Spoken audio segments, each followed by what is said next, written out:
Mosia, chapitre 10. Mort du roi Laman. Son peuple est sauvage et féroce et croit en de fausses traditions.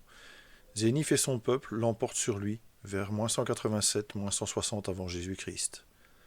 Et il arriva que nous recommençâmes à établir le royaume, et nous recommençâmes à posséder le pays en paix. Et je fis faire des armes de guerre de toutes sortes, afin d'avoir ainsi des armes pour mon peuple, en vue du moment où les Lamanites monteraient encore faire la guerre à mon peuple. Et je plaçai des gardes tout autour du pays, afin que les Lamanites ne pussent plus tomber sur nous à l'improviste et nous détruire. Et c'est ainsi que je gardai mon peuple et mes troupeaux, et les empêchai de tomber entre les mains de nos ennemis. Et il arriva que nous héritâmes le pays de nos pères pendant de nombreuses années, oui, pendant 22 ans. Et je commandai aux hommes de cultiver le sol et de faire pousser toutes sortes de grains et toutes sortes de fruits de toute espèce. Et je commandai aux femmes de filer, et de peiner, et de travailler, et de fabriquer toutes sortes de fin lin, oui, et du tissu de toute espèce, afin de vêtir notre nudité, et ainsi nous prospérâmes dans le pays. Ainsi nous eûmes pendant 22 ans une paix continuelle dans le pays. Et il arriva que le roi Laman mourut, et son fils commença à régner à sa place. Et il commença à exciter son peuple à la rébellion contre mon peuple. C'est pourquoi ils commencèrent à se préparer pour la guerre et pour monter livrer bataille à mon peuple. Mais j'avais envoyé mes espions aux alentours du pays de Shélom, afin de découvrir leurs préparatifs, afin de me garder contre eux, afin qu'ils ne pussent tomber sur mon peuple et le détruire. Et il arriva qu'ils montèrent sur le nord du pays de Shilom avec leurs nombreuses armées, des hommes armés d'arcs et de flèches et d'épées et de cimetères et de pierres et de frondes. Et ils avaient la tête rasée de sorte qu'elle était nue, et ils avaient une ceinture de cuir autour des reins. Et il arriva que je fis cacher les femmes et les enfants de mon peuple dans le désert. Et je fis rassembler tous mes hommes âgés qui pouvaient porter les armes, et aussi tous mes jeunes hommes qui étaient capables de porter les armes pour livrer bataille aux Lamanites. Et je les plaçai dans leur rang, chaque homme selon son âge. Et il arriva que nous montâmes livrer bataille aux Lamanites, et moi, oui, moi-même, dans ma vieillesse, je montai livrer bataille aux Lamanites. Et il arriva que nous montâmes livrer bataille avec la force du Seigneur. Or les Lamanites ne savaient rien du Seigneur, ni de la force du Seigneur. C'est pourquoi ils comptaient sur leur propre force. Cependant c'était un peuple fort quant à la force des hommes.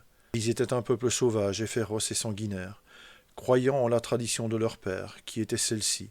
Ils croyaient qu'ils avaient été chassés du pays de Jérusalem à cause des iniquités de leur père, et qu'ils avaient été lésés dans le désert par leurs frères, et qu'ils avaient aussi été lésés pendant qu'ils traversaient la mer.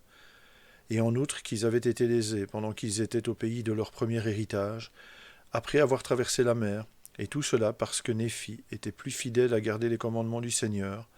Pour cette raison, il était favorisé par le Seigneur, car le Seigneur entendait ses prières et y répondait, et il prit la direction de leur voyage dans le désert. Et ses frères étaient furieux contre lui, parce qu'ils ne comprenaient pas la manière d'agir du Seigneur. Ils étaient aussi furieux contre lui sur les eaux, parce qu'ils s'endurcissaient le cœur contre le Seigneur. Et en outre, ils étaient furieux contre lui lorsqu'ils furent arrivés dans la terre promise, parce qu'ils disaient qu'il leur avait pris des mains le gouvernement du peuple, et ils cherchaient à le tuer. Et en outre, ils étaient furieux contre lui, parce qu'il était parti dans le désert, comme le Seigneur le lui avait commandé, et avait pris les annales qui étaient gravées sur les plaques d'airain, car ils disaient qu'il avait commis un acte de brigandage contre eux. Et ainsi ils ont enseigné à leurs enfants qu'ils devaient les haïr, et qu'ils devaient les assassiner, et qu'ils devaient commettre des actes de brigandage et de pillage contre eux, et faire tout ce qu'ils pouvaient pour les détruire. C'est pourquoi ils ont une haine éternelle à l'égard des enfants de Néphi.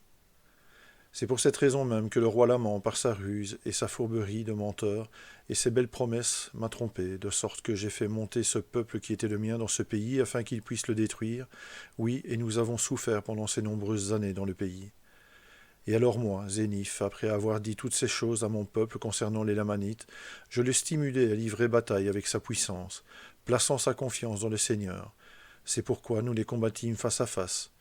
Et il arriva que nous les chassâmes de nouveau de notre pays, et nous les tuâmes en un grand massacre, au point que nous ne les comptâmes pas. Et il arriva que nous retournâmes dans notre pays, et mon peuple commença à paître ses troupeaux et à cultiver son sol. Et maintenant, étant vieux, j'ai conféré le royaume à l'un de mes fils, je n'en dis donc pas plus, et que le Seigneur bénisse mon peuple. Amen.